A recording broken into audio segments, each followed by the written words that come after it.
The blue suns were low in the sky when the small alien girl named Leary walked beside her mother, Sarah, through the noisy marketplace. The market was always full of broken metal, cheap food, and harsh voices, but today it felt colder than normal. Dust blew between the stalls. People pushed past each other without looking. No one smiled. No one cared. Leary held an old stuffed creature in her hands. It was missing one eye and most of its fur was gone, but she hugged it tightly because it was the only thing she had received last year for her birthday. Sarah wished she had more to offer her daughter, but she was poor. She worked long hours at her repair stall, earning only enough to buy food. Each year, she tried to give Leary a small toy, even if it was old or broken. It was her way of showing love. Today was Leary's birthday again. Sarah had found a tiny music stone, cracked, weak, and barely working. She cleaned it as best she could and hid it in her pocket. She planned to give it to Leary later when they closed the stall, but Leary did not look excited. Her face was quiet, sad, and soft. Her big purple eyes kept moving to the sky as if she was searching for something. Sarah saw the look but stayed silent. She feared the answer to the question building in her daughter's heart. As they reached the stall, Sarah finally bent down. "Leary, today I have a little gift for you," she whispered gently. But Leary shook her head very slowly. "I don't want a gift, Mom," she said. Sarah froze. She could feel the pain coming before the words even left Leary's mouth. Her hands trembled. She swallowed hard and asked, "Then, what do you want, my little star?" Leary's voice broke. "Mom, I don't want a toy this year." She looked up with wet eyes. "For my birthday, I just want a dad." The world around Sarah stopped moving. The market noise felt far away. She felt something crush her heart like a heavy stone. She had raised Leary alone since birth. Her daughter had never known a father. She had never even seen a father care for a child. Their society did not respect fatherless children. They were bullied, kept out of good schools, left behind. Leary faced pain every day because of it. Sarah sat on the ground and held her daughter tightly. But Leary kept speaking. "Mom, other children laugh at me. They say I am not complete. They say I will never be strong. They say I don't belong. I don't want a toy, Mom. I want a dad like them." Tears filled Sarah's eyes. She wanted to protect her daughter from every cruel word, but she could not change the world. She could barely earn enough to live. She wished she could give Leary everything, but a father was something she could not give. "Leary," she whispered, "humans do not come here. They live in the sky towers. They stay far from our district. We will never meet one." But Leary suddenly pointed across the market. "Mom, look." Sarah followed her daughter's finger. A tall human man stood alone in the crowd. He looked lost, confused, and a little tired. His clothes were clean, but his face carried sadness. He held a broken map device in his hand, trying to understand. The paths between the stalls, the entire marketplace turned silent around him. Humans were rare. Humans were respected. Humans never walked alone in poor alien districts like this. Yet here he was, surrounded by alien eyes. Leary whispered again, her voice soft like a shaking leaf. "Mom, he looks lonely too." Before Sarah could stop her, Leary took a step forward. Sarah reached out, but her fingers missed Leary's sleeve. The small girl walked across the dusty ground, straight toward the human. The crowd gasped. No alien child ever approached a human. It was considered disrespectful. It could even be dangerous. The human stopped walking. He looked down slowly. His eyes met Leary's. Sarah felt her heart stop. Leary's small voice rose into the silent air. "Sir, will you be my dad?" The human blinked, shocked. Then, slowly, very slowly, he knelt in front of her. And the entire marketplace held its breath. The human stayed kneeling in front of Leary, even though every alien nearby stared in shock. His eyes were warm but confused, as if he did not know how to answer a question so deep, so sudden, and so painful. He slowly lifted his hands, showing he meant no harm. "My name is Evan," he said softly. His voice was calm, gentle, the kind. A voice Leary had never heard from an adult in her district. Sarah rushed forward, her chest tight with fear. She bowed deeply again and again. I am so sorry. She is just a child. She does not understand. Please forgive her, human sir." But Evan raised his hand slowly, stopping her without touching her. "It's all right," he whispered. "She surprised me, but she did nothing wrong." For the first time in years, Sarah felt someone speak to her without anger or disgust.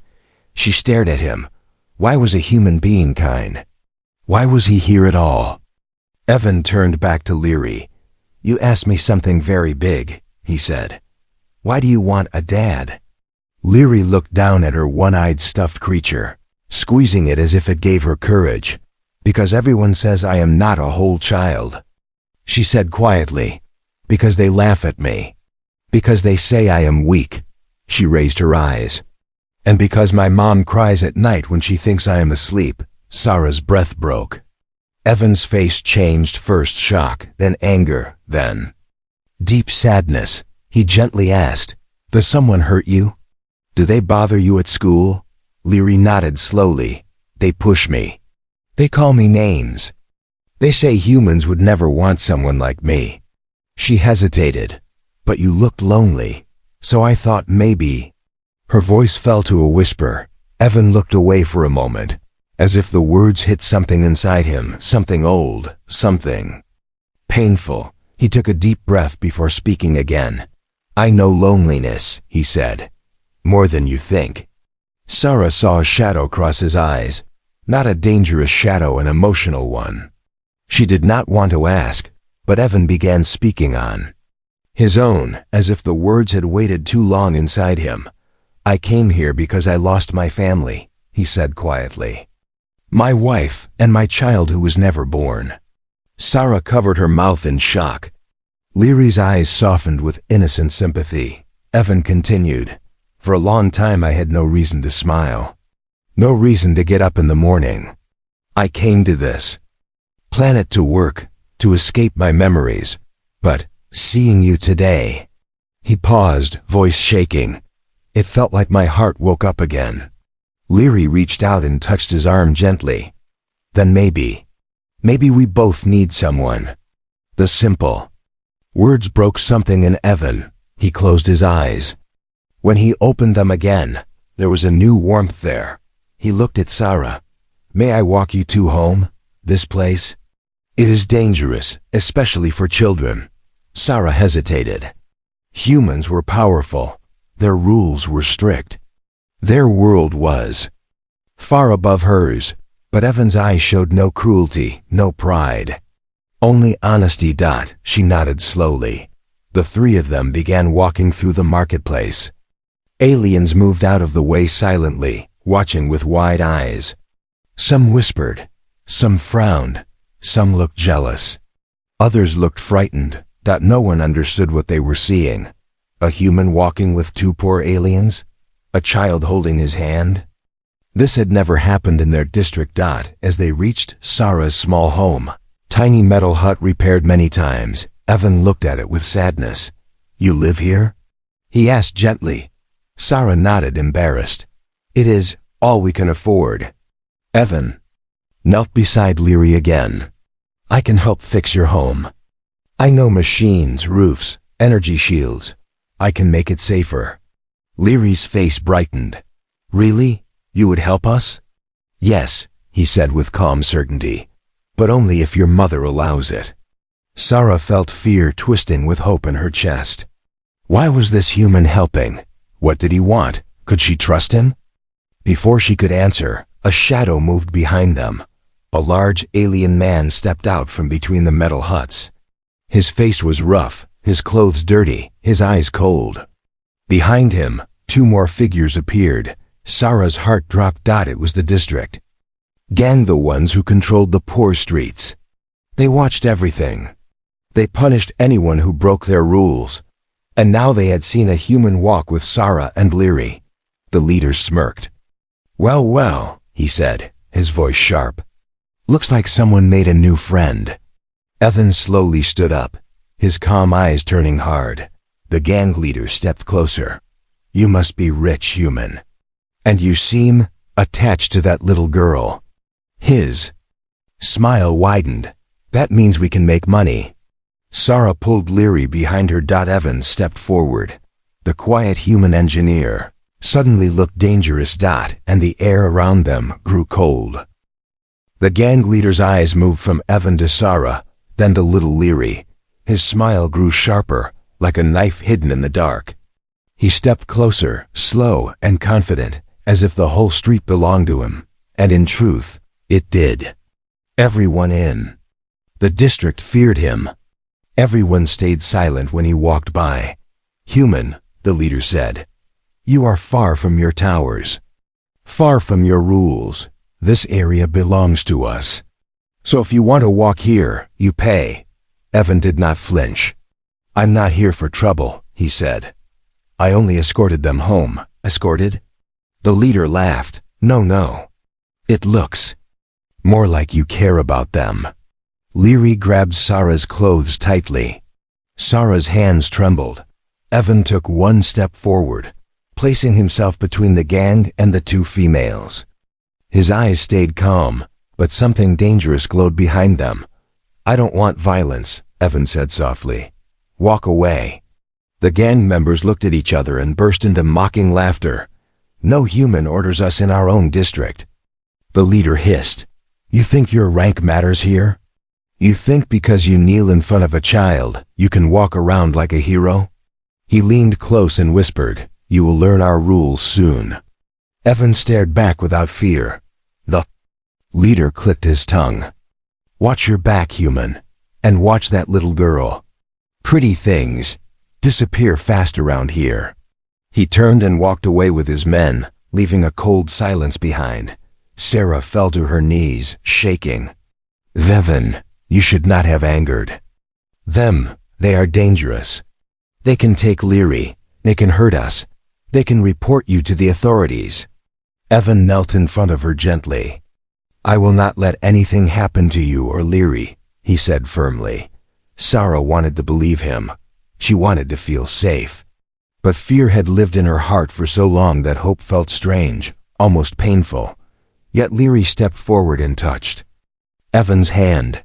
"You stayed with us," she whispered. "No one else ever stayed."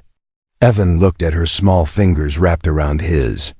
Something deep inside him softened, something he thought had died with his lost family. He stayed outside their hut until the street grew quiet. When he finally left, he promised, "I'll return tomorrow." And he did. The next morning Evan arrived with tools, shields, heating coils, and clean food things Sarah could never afford. He repaired the roof of their hut. He cleaned the broken vents. He set up a small energy barrier so Leary would be safe at night. I watched with bright eyes, following him everywhere. Double quotes, "Do all humans know how to fix things?" she asked. Evan smiled for the first time in a long time. "No, only the ones who work with machines," she giggled softly. "Then you are a good machine, human." Evan laughed, a real laugh, warm and soft. Even Sarah was surprised to hear it. She had not expected a human to blend into their small home as if he belonged there. When he finished repairing the energy shield, he sat with Leary and taught her human numbers. She learned fast. Her eyes shone with pride. "You are very smart," Evan said. "If you study well, one day you can go to a big academy." Leary's smile faded. "They will not take someone like me." Evan's jaw tightened. "Then we will change that." Sarah heard those words and felt something powerful growing, something she had almost forgotten existed. Hope. Whispers in the district. But not everyone liked the sight of a human spending time with an alien child. Neighbors whispered, "Why is he here? What does he want? Humans never come for kindness." Some watched with envy, some with confusion. some with anger. And far away, hidden in an alley, the gang leader watched with narrowed eyes. "He is getting close," he muttered. "Closer than a human should." One of his men asked, "Should we stop him now?" The leader's smile turned. "Dangerous. No, let him get attached. Then we take what matters most. That will pay better." They melted back into the shadows. A moment that changed everything when the sun began to set. Leary walked to Evan with a tiny drawing in her hand. She had spent the whole afternoon making it. The picture showed 3 figures holding hands: Evan, Sarah, and herself. Evan took the drawing carefully, his eyes softening. "Is this us?" Leary nodded shyly. "I drew a family. I hope one day it can be real." Evan felt his throat tighten. A wave of emotion hit him, something gentle, something painful, something beautiful. He knelt once more, looking into her hopeful eyes. "Leary," he said quietly, "if your mother allows it, I want to protect you, both of you." Leary gasped with joy. But Sarah froze. She opened her mouth to speak, but before she could answer, a loud crash came from outside. Screams followed, running footsteps, shadows moving fast. Sarah's heart dropped. The gang had returned, and this time, they were not here to warn. They were here to take. The crash outside shook the thin metal walls of Sarah's hut. Dust fell from the ceiling. Leary jumped, clinging to Evan's arm. Sarah grabbed her daughter tightly as loud footsteps echoed in the narrow street. Evan's face hardened. "They're here," he said quietly. Before Sarah could answer, the door burst open with a violent kick. The gang leader stood in the doorway, his wide shoulders blocking half the light. Behind him were 5 other men, all carrying metal rods and rusted shock weapons. Their eyes gleamed with cruel excitement. "Well," the leader said with a slow smile, "look at this. A human trying to play father in our district." Evan moved in front of Sarah and Leary, shielding them with his body. He did not raise a weapon. He didn't step back. He didn't show fear. His voice was steady. "Leave them alone." The leader laughed loudly. "You don't give orders here, human. This woman owes us money. And this little girl." He pointed at Leary with a long, dirty finger. "She is worth something to thee. Right, people. She has human attention now. That means she has value." Sarah's knees weakened. "No, please, don't take her." One gang member stepped forward and grabbed Sarah's arm to pull her away from Lery. Evan moved like lightning. He grabbed the man's wrist, twisted it sharply, and shoved him back. The man fell to the floor, screaming in pain. All eyes widened. The human wasn't just strong, he was trained. Evan spoke again, his voice low and dangerous. "No one touches them." The leader's smile faded into a snarl. "So that's how it is. You want to fight? In our territory?" Evan didn't blink. "If you try to hurt them again." "Yes," the leader waved his hand. "Take the girl." 2 men rushed toward Leary. Evan grabbed a metal bar lying near the door and swung it with precise force. He struck one attacker in the knee, dropping him instantly. The second attacker raised a shock weapon, but Evan blocked the strike and pushed him into a wall. The hut shook with every hit. Sarah pulled Leary into a corner, holding her as tightly as she could. "Don't look," she whispered, tears in her eyes. "Don't look, my star." But Leary looked. She saw a human fighting for her, not because he was paid, not because he was ordered, but because he cared, something she had never seen in her life. Evan fought with pure instinct, his breath sharp, his movements fast, but there were too many gang members. One hit him from behind with a metal rod. Evan stumbled, falling to one knee. The leader stepped forward and kicked Evan in the chest. "You think you're a hero?" he mocked. "You think you can protect them forever? We rule this place, not you." He turned to his men. "Take the girl." They rushed again. Sarah screamed, "No."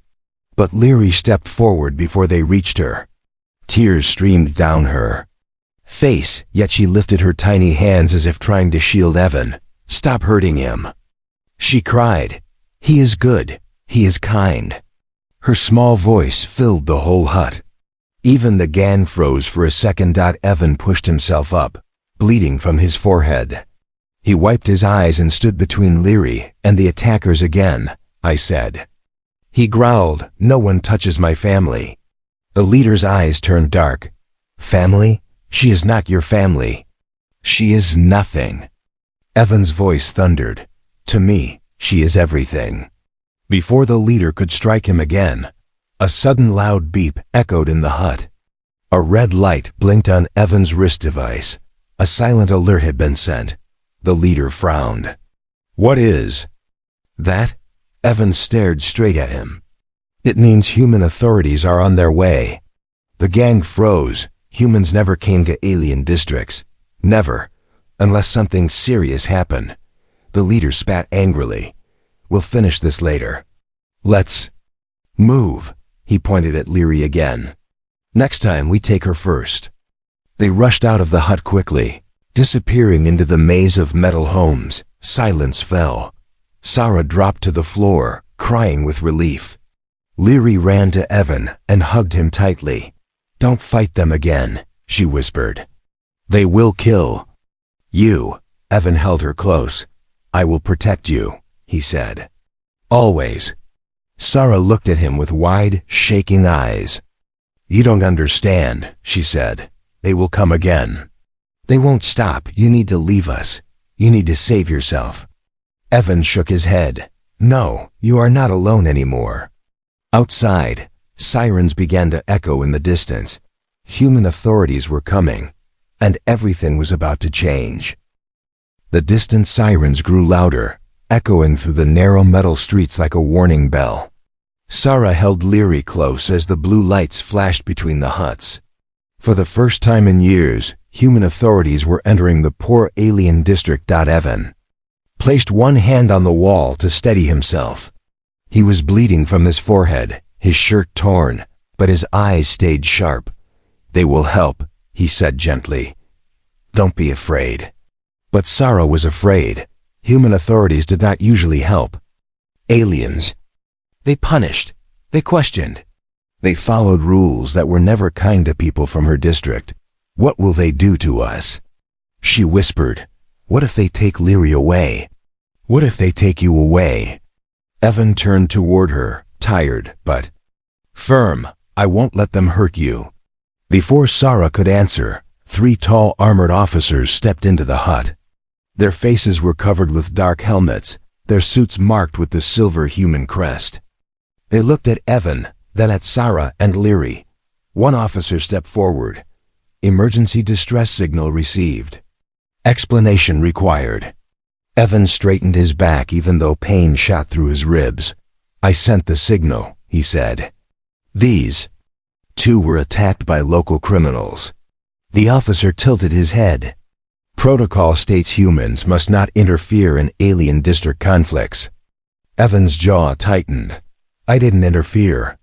They attacked first. I defended them." The officer looked at Sarah, then down at Leary, who was still clutching Evan's shirt. The officer's voice turned harder. "You are emotionally involved." Evan did not deny it. "Yes, I am." The officers exchanged quick looks, the kind that meant trouble. The speaking officer stepped forward again. "Human law does not approve unauthorized guardianship of alien minors." Sarah's heart stopped. Leary hid behind Evan's leg. "Unauthorized. Guardianship. Minor. The words sounded like chains. Evan took a deep breath. He knew this moment would come. He knew he could not hide his truth any longer. So he lifted his wrist device, tapped a hidden seal, and a glowing symbol appeared above it, a mark of rank. "Rare and powerful. The officers froze. SAHR. A gasp. LII. Blinked in confusion. The glowing seal was the emblem of a special human division, Interstellar Child Protection Corps. Evan spoke clearly, his voice strong despite his injuries. "I am a licensed human guardian." Assigned to protect alien miners in high-risk zones. My badge number and authorization codes are now active." The officers immediately stood straighter. Their tone changed completely. "Guardian Evan Hawley," the leader said. "Why did you not declare your role earlier?" Evan looked at Leary. "Because she is not a mission," he said. "She is a child. And I didn't want her to think I helped her only because of duty." Sarah covered her mouth, tears rolling down her cheeks. The officer scanned the hut. "She is under threat?" Evan nodded. "Yes, the gang attempted to abduct her, twice." The officer leaned down to Leary's height. "Child, did this human defend you?" Leary nodded, her voice soft. "He saved me. He always saves me." The officer straightened. "Protocol requires that the Guardian remove the miner from danger. Immediately, we must escort her to a safe human facility." At once, Leary's face turned pale. "No," she cried. "I don't want to go anywhere without Mom, without Evan." Sarah grabbed her daughter tight. "You cannot separate us. Please, please don't take her." The officer stood firm. "This district is unsafe. Standard procedure requires temporary relocation." Evan stepped between them. "Wait." The officers paused. Evan took a slow breath and spoke with full authority. "Invoke Article 9 Guardian Familial Claim." All the officers stiffened. Sarah didn't know what it meant, but Leary sensed it was something huge. The lead officer hesitated. "That article is rarely used." "I'm using it," Evan said. "Now process it." The officer tapped his wrist. Pad. A hologram appeared, showing lines of legal text. Sarah saw words like unity, protection, family, rights. "What does this mean?" Sarah whispered, shaking. Evan turned to her, eyes soft but steady. "It means," he said, "I am claiming Leary not as a mission, but as family." Sarah gasped. Leary lifted her head, tears shimmering. "With Article 9, Evan continued, I can legally protect both of you. You won't be separated. You won't be forced away. You will stay under my guardianship together." The lead officer finished scanning the law. He looked at Evan with respect. "Request accepted," he said. "Both alien citizens are now under your protection. They will not be removed." Leary ran into Evan's arms, crying with relief. "You really want us?" she whispered. Evan hugged her tightly. "I choose you," he said softly. "Both of you, but outside the hut." Shadows moved again. The gang had returned. And they were not alone. They had brought reinforcements, human protection or not. Danger was rising again. Asterisk night fell over the district like a heavy blanket.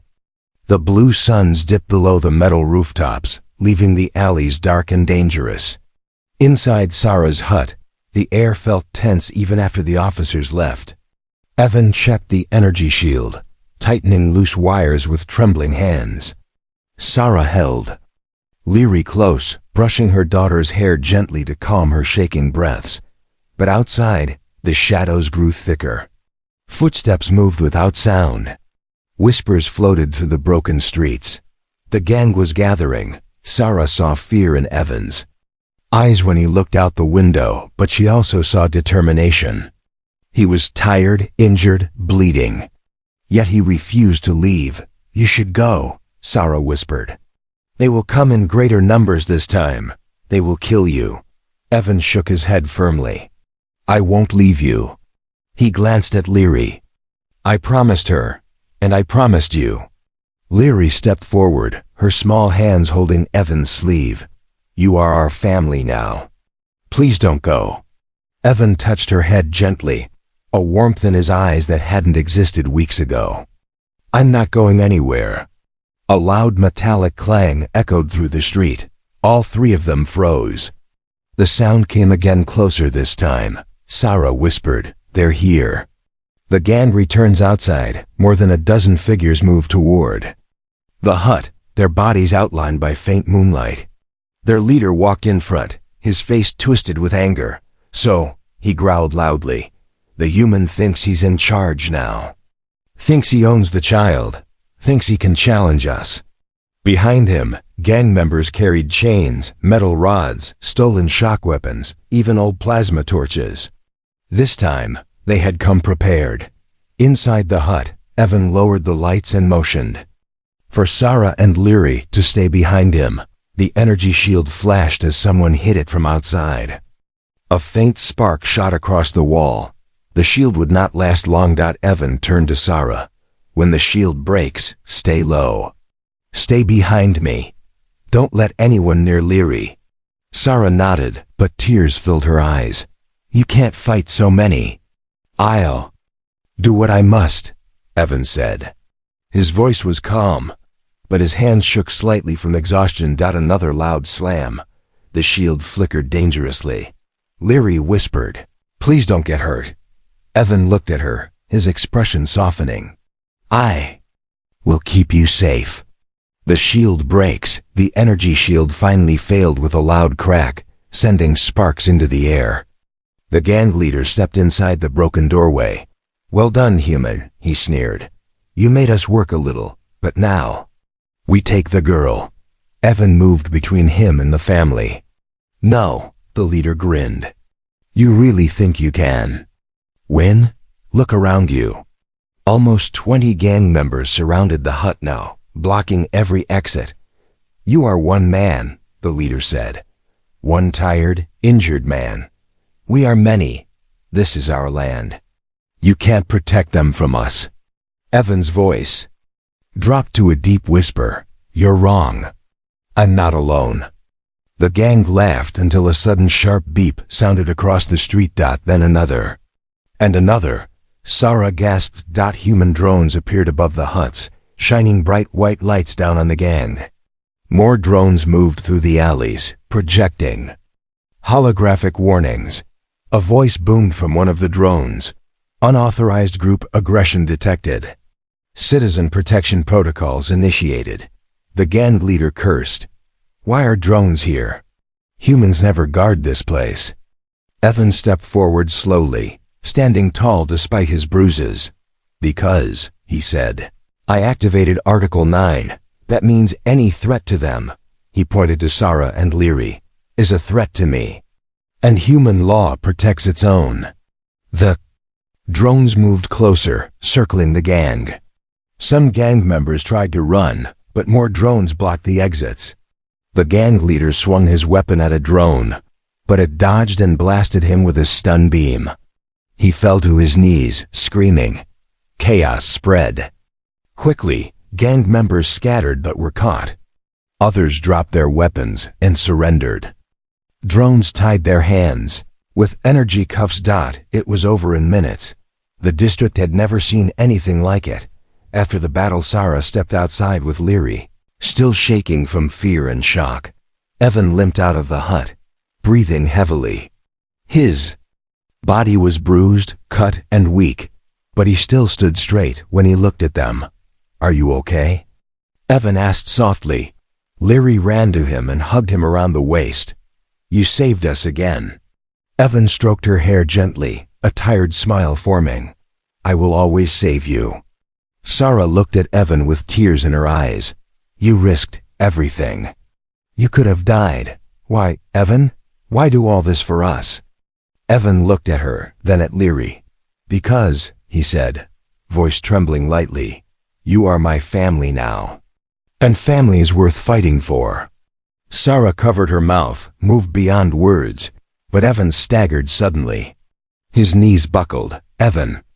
Sarah cried. Leary screamed. "Don't fall. Please." Evan fell to one knee, coughing weakly. The drones scanned him immediately. He had pushed himself far past his limit. Sarah knelt beside him, holding his shoulders. "You need help. You can't keep fighting alone." Evan looked at them with fading strength. "I'm not alone," he whispered. He reached out and took Leary's small hand. "As long as I have you two, I'm never alone." The dawn light began to rise behind them, and a new chapter of their life was about to begin. The dawn slowly rose above the metal rooftops, painting the district in soft light.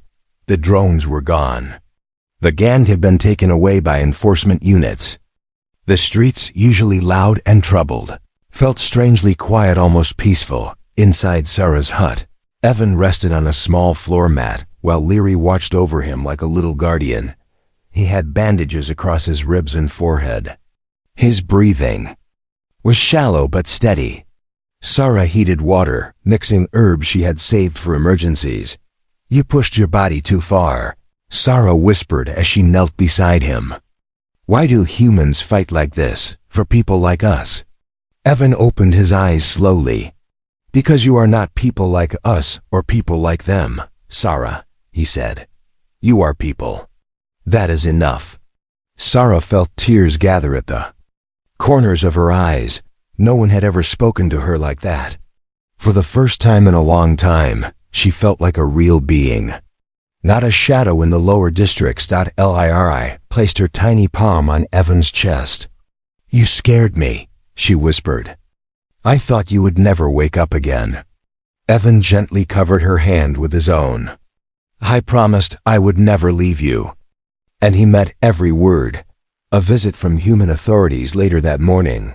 2 human officers returned, not the cold rule-focused ones from before, but higher-ranking officials with white crests on their shoulders. Their presence made the entire district watch from a distance. They knocked softly on the hut door. Sahra tensed. Evan sat up, even though it hurt. "Guardian Evan Hale?" one officer asked. "Yes," Evan answered. The officer bowed slightly in respect. "We reviewed your Article 9 declaration. After the events last night, your claim to protect these 2 citizens has been strengthened." Sarah held Leary's hand tightly, fear and hope fighting inside her. The officer continued. "Normally, alien minors placed under human protection must live in human facilities. But you have requested a special exemption." Evan nodded. "I want them to stay with me. I want to build a home for them, a safe one." The officer studied him carefully. "You are aware that taking responsibility for 2 alien citizens is a lifetime decision?" "Yes," Evan said without hesitation. "It is what I want." Sarah's breath caught. Leary looked up at him with wide eyes full of hope. The officer smiled gently, something rare for a human official. "Your request is approved. Effective immediately, both Sarah and Leary are under your full guardianship and protection. You may form a family unit." Leary gasped. Sarah covered her mouth. Evan exhaled with relief and closed his eyes for a moment, letting the weight of the moment settle. "We will return in 1 week for documentation," the officer said. "Until then, you 3 stay together and be safe." When the officers left, the district buzzed with whispers. A human forming a family with 2 aliens? No one had ever seen such a thing. A birthday like no other. That evening, Evan asked Sarah and Leary to come outside. The air was cool, but peaceful. The danger was gone. For once, the market lights flickered softly instead of harshly. Evan stood in the center of the small alley, holding a small glowing bracelet, its crystal shining with gentle blue light. "What is that?" Leary asked, her voice soft with curiosity. Sarah's eyes widened in surprise. "That is a unity band," she whispered. "On our planet, it is used to show family connection. Parents give it to their children. It is very sacred." Evan took a deep breath, then knelt in front of Leary just like the first day they met. But this time, his face was not confused or shocked. It was warm, steady, full of love. Leary's lip trembled. "Why are you kneeling again?" she whispered. Evan smiled softly. "Because I want to ask you something very important." He lifted the glowing bracelet. "Leary, will you let me be your dad forever?" The moment froze. No sound, no movement. Only the soft glow of the bracelet. Then Leary burst into tears, not of sadness, but of joy so deep it shook her small body. She threw her arms around Evan's neck. "Yes," she sobbed. "Yes. I want you to be my dad. Forever." Sarah wiped her tears, unable to stop them. She had never seen her daughter this happy. Never seen her receive something so pure. Evan gently placed the bracelet on Leary's wrist. It glowed brighter as it synced with her heartbeat. You are not alone anymore, he whispered. A family reborn. Leary held onto Evan as if she never wanted to let go. Sarah stepped toward them, and Evan reached his free hand toward her. Their fingers touched slowly, softly like a silent promise. You fought for us, Sarah whispered. You chose us. You gave Leary something I never could. Evan looked at her with quiet sincerity. You gave her love. I am only adding to it. Sarah smiled a real smile, rare and warm. Then we are a family now, Evan nodded. Yes, we are. Above them, the stars shimmered. Not the cold stars of a lonely sky, but bright, gentle stars that seemed to bless the new bond forming below. Leary looked up at both of them, her eyes shining. This, she whispered, is the best birthday ever. Evan lifted her into his arms. Sarah stood beside them. Together, they walked home not as three broken souls, but as one whole family,